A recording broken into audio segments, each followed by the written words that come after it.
this XM177 cloned after the rifle that Danny Archer used on the movie Blood Diamond. If you've not seen that movie, I highly recommend it.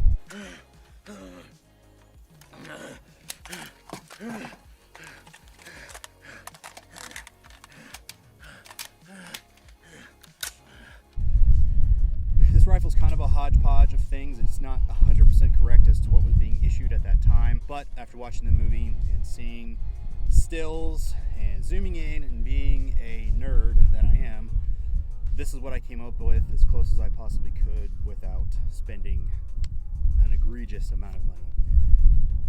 So, in Grand Thumb style, we're going to start tip to butt.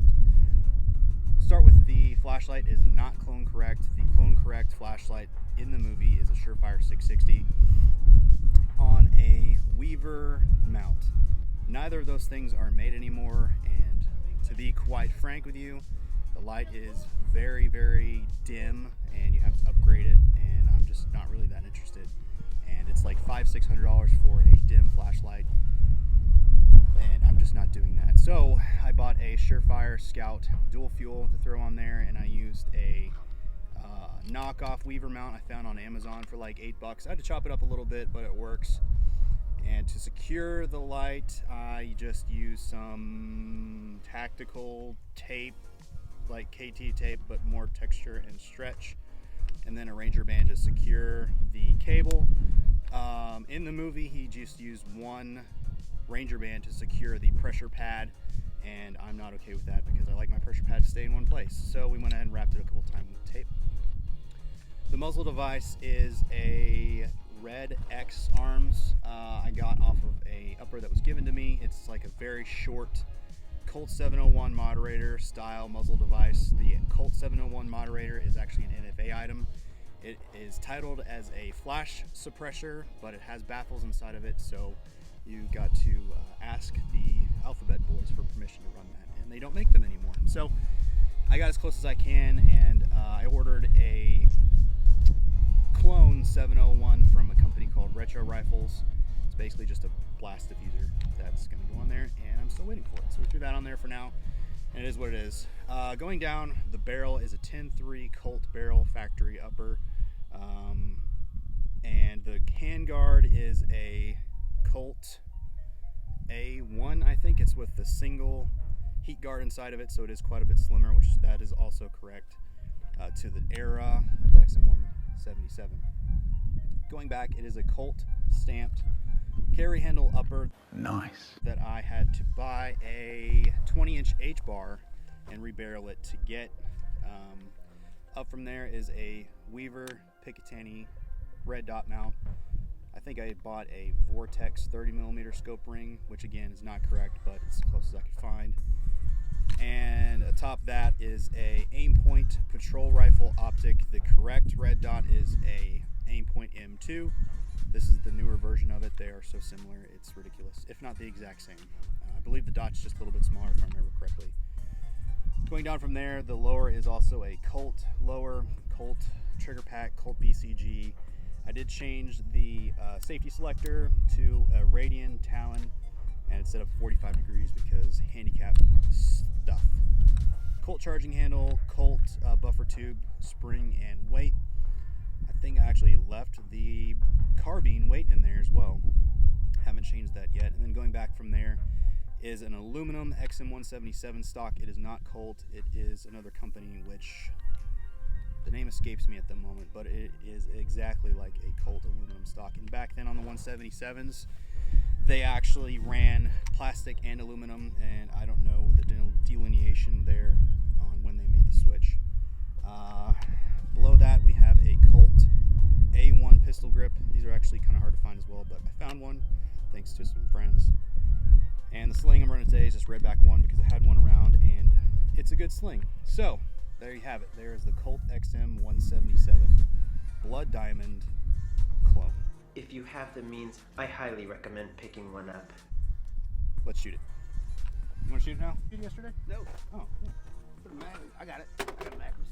Right here in Crow. Yeah. Yeah. Let's go.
mil-spec gun that shoots quite well.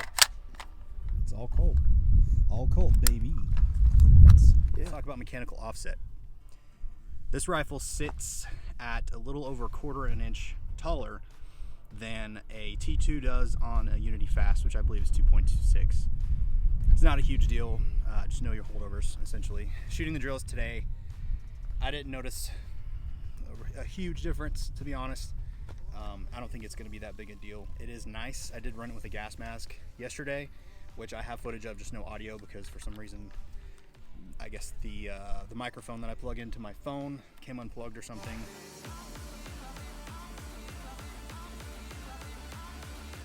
But it was pretty nice running it in a gas mask because I could actually use the red dot with that on. So yeah, it's a tall boy, but it works. Just know your offset. All right, so that wraps up the video. I hope you all enjoyed watching it as much as I enjoyed shooting the rifle and making this video. If you would do me a favor, please like, comment, subscribe, do all the algorithm things. If you have any questions about these rifles, where to source parts, what certain things are, or you just want to learn more or just have a random question in general, drop it down below. I'll get to it as soon as I can, and I'll see you guys in the next one. Hot pumpkin, anything, it sucks. Leave Jimmy messing with my shit. Start over. Wow. Cheers.